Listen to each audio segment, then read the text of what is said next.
شروع اللہ کے نام سے جو بڑا مہربان نہایت رحم والا ہے۔ ایک طلب کرنے والے نے عذاب طلب کیا جو نازل ہو کر رہے گا، یعنی کافروں پر، اور کوئی اس کو ٹال نہ سکے گا، اور وہ خدا صاحب درجات کی طرف سے نازل ہوگا، جس کی طرف روح الامین اور فرشتے چڑھتے ہیں، اور اس روز نازل ہوگا جس کا اندازہ 50,000 برس کا ہوگا۔ تو تم کافروں کی باتوں کو حوصلے کے ساتھ برداشت کرتے رہو، وہ ان لوگوں کی نگاہ میں دور ہے اور ہماری نظر میں قریب۔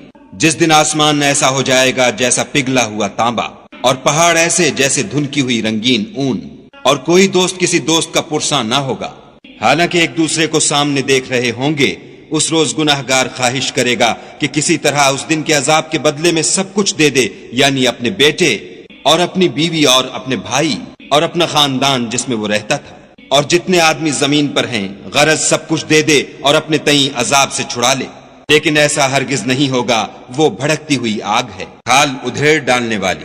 ان لوگوں کو اپنی طرف بلائے گی جنہوں نے دین حق سے اعراض کیا اور منہ پھیر لیا، اور مال جمع کیا اور بند کر رکھا۔ کچھ شک نہیں کہ انسان کم حوصلہ پیدا ہوا ہے، جب اسے تکلیف پہنچتی ہے تو گھبرا اٹھتا ہے، اور جب آسائش حاصل ہوتی ہے تو بخیل بن جاتا ہے۔ مگر نماز گزار جو نماز کا التزام رکھتے اور بلا ناغہ پڑھتے ہیں، اور جن کے مال میں حصہ مقرر ہے، یعنی مانگنے والے کا اور نہ مانگنے والے کا، اور جو روز جزا کو سچ سمجھتے ہیں، اور جو اپنے پروردگار کے عذاب سے خوف رکھتے ہیں۔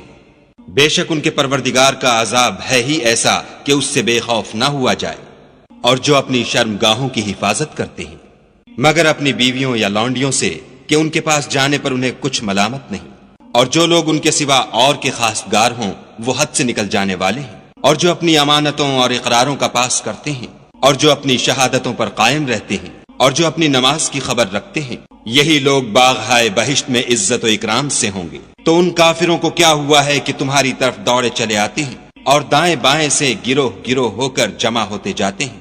کیا ان میں سے ہر شخص یہ توقع رکھتا ہے کہ نعمت کے باغ میں داخل کیا جائے گا؟ ہرگز نہیں، ہم نے ان کو اس چیز سے پیدا کیا ہے جسے وہ جانتے ہیں۔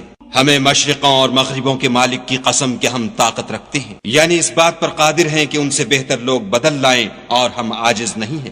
تو اے پیغمبر صلی اللہ علیہ وآلہ وسلم، ان کو باطل میں پڑے رہنے اور کھیل لینے دو، یہاں تک کہ جس دن کا ان سے وعدہ کیا جاتا ہے وہ ان کے سامنے موجود ہو۔ اس دن یہ قبروں سے نکل کر اس طرح دوڑیں گے جیسے شکاری شکار کے جال کی طرف دوڑتے ہیں۔ ان کی آنکھیں جھک رہی ہوں گی اور ذلت ان پر چھا رہی ہوگی۔ یہی وہ دن ہے جس کا ان سے وعدہ کیا جاتا تھا۔